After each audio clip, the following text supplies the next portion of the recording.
Good day to you, my friends. I hope you're well. And in this video, we're going to be talking about the transit of Mars and its ingress into the sign of Leo from the sign of Cancer, where it's been dwelling in that not so pleasant place for a long time now. And I already made a video talking about the raw symbolic interpretation of what it means to have Mars in the sign of Leo a couple of videos back.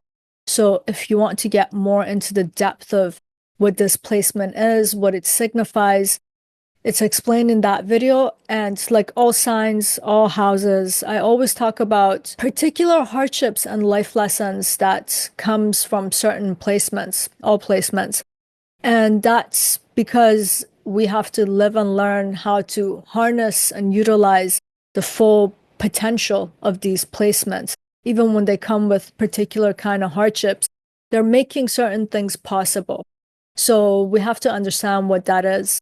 I talk about that in that previous video. I'll put the link in the description box below if you guys want to go check that out. And in this video, I'm going to talk about not just Mars in the sign of Leo, but where we've been and where we're going to with this ingress. And it's intense. Mars in Leo is a great placement because Mars, it's in a friend sign, best friend sign. Mars and the ruler of Leo, Sun, are best friends. So when Mars goes into the sign of Leo, Sun is always trying its best to protect Mars and to give Mars what it needs so that Mars can do those Martian things. However, during this transit, we have to remember that the Sun is going to ingress into a sign that doesn't fully support the significations of Sun and what Sun symbolizes. So Mars will have some glitchiness through the square of Taurus and Leo based on where the Sun is. But you should also look at this in terms of your charts and how, for example, the Sun in your chart is aspecting this Mars or is it conjunct. These are all the things, nuances that comes into play when you look at transits. And to look at the house where the sign of Leo is placed is telling you a lot about the themes of that house and how it's working itself out. The sign of Cancer is telling you where you learned a bunch of life lessons and how you're going to be able to utilize them in the sign of Leo. So super important to always remember that. And I just want to give you a brief overview of this Mars journey as it ingressed into the sign of Cancer, which was on September 4th of 2024. And it kept moving along in its debilitated mode until November 4th, where it just ingressed into the sign of Leo for a very short time. And then it stationed at 6 degrees and started its retrograde motion. And then regressed back into the sign of Cancer on January 6th. And it's stationed at 17 degrees, which felt like eternity to me personally because I have my moon in Aries at 17 degrees. So it was just like intense. I was really feeling it. And after that, it started to go direct. And now on April 18th, depending on where you are, 17th or 18th, it's going to ingress in the sign of Leo. And it's not going to do any kind of a retrograde motion for about 2 years, which is a blessing. And it definitely will not be in the sign of Cancer, which is another blessing.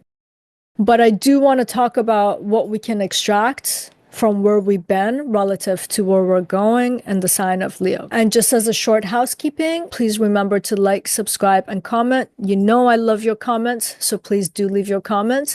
And where you see fit, please do share. This will help me grow this channel, which will allow me to make more content. If you guys are interested about my services, such as reading, life narrative, archetypal life counseling, other information, articles, and etc., you can go to my website at parisayazi.com. I will also put that link below in the description box. And let us get into this transit of Mars in the sign of Leo. One thing before we proceed, I do want to say something.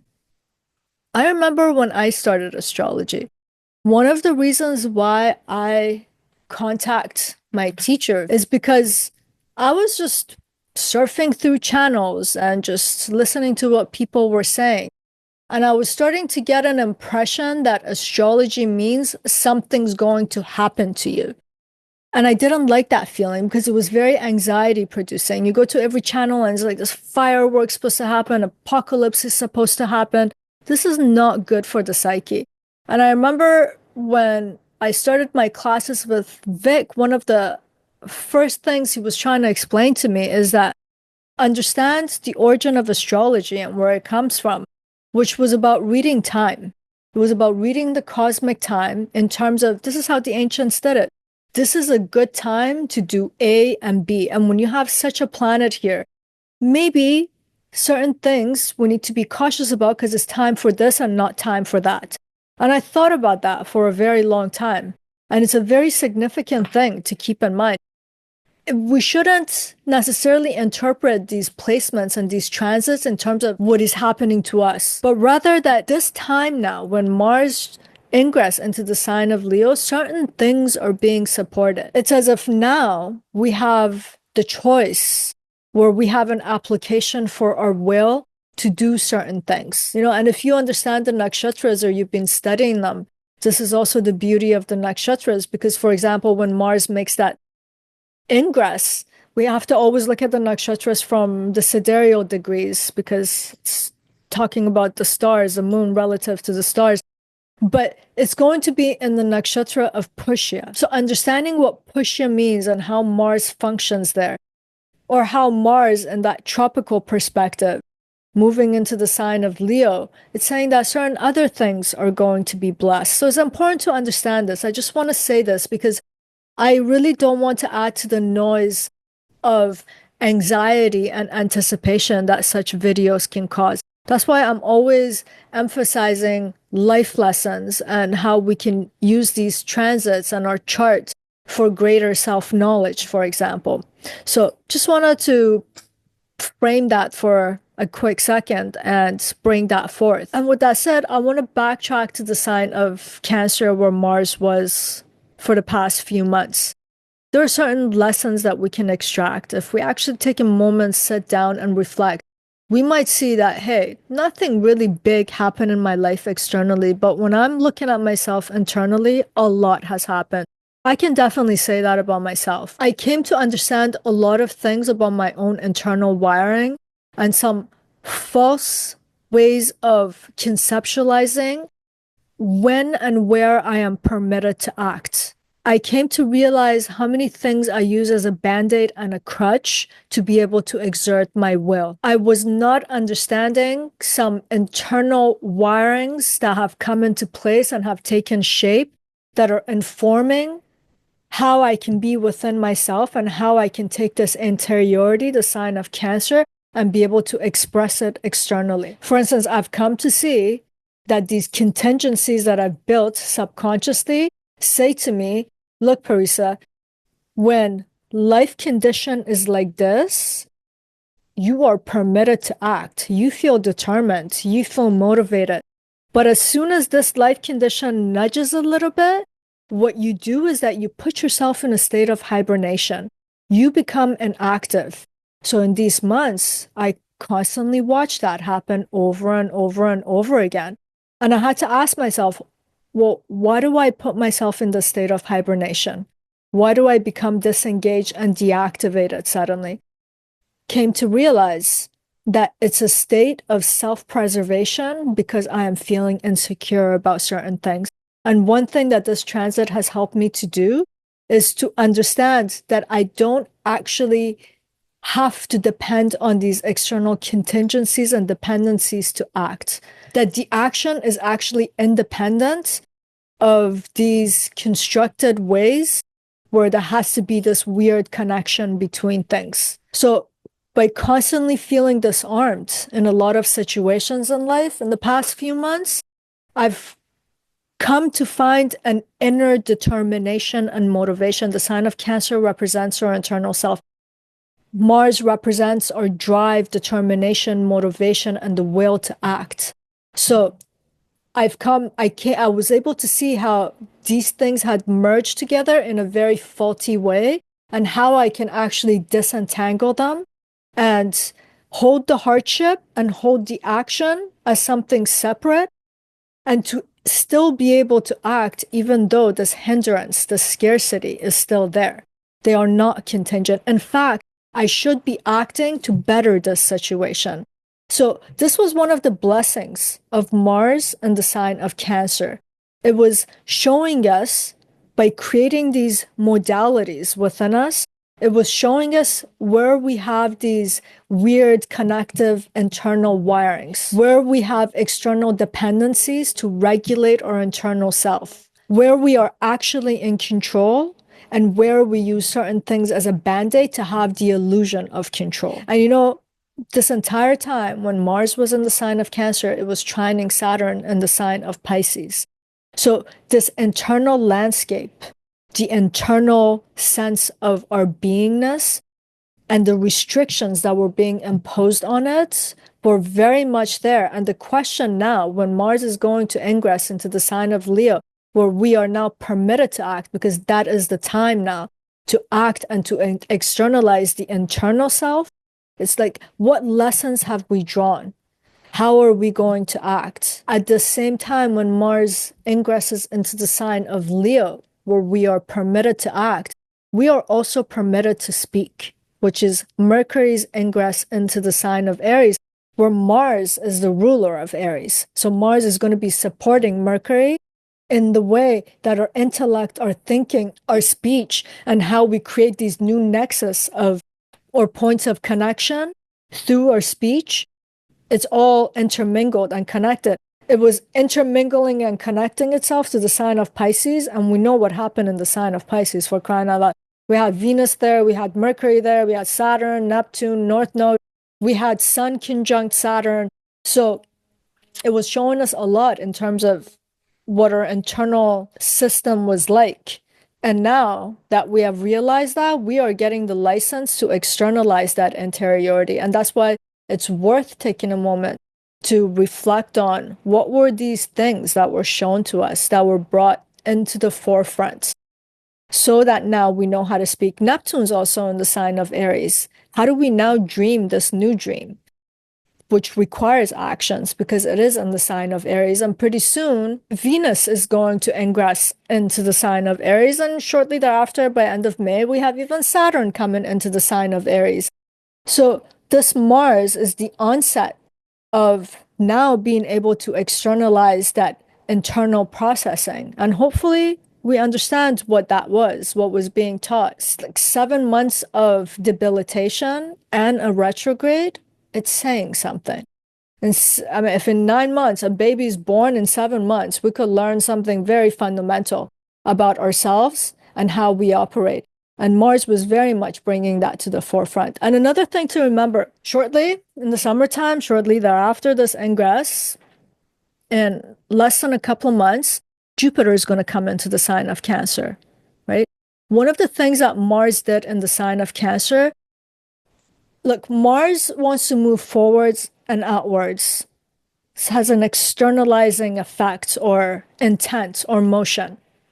When you put it in a sign that's about the interiority, Mars becomes penetrative. So it's going deep to the bottom and the root of our configuration. And the sign of Cancer does represent our roots too, the root of our internal self. So Mars was trying to get to the bottom truth of who we are and what we're like internally. And in this process of going inwards, we battled ourselves, and we were battling because certain connectivity that we have internally were being disconnected. Like I was giving an example of myself. All those contingencies were just being cut, disconnected. I was getting to the root of where my value system, for example, comes from. And we like to see values as being related either to Venus or Jupiter, but the sign of Cancer also has to do with that.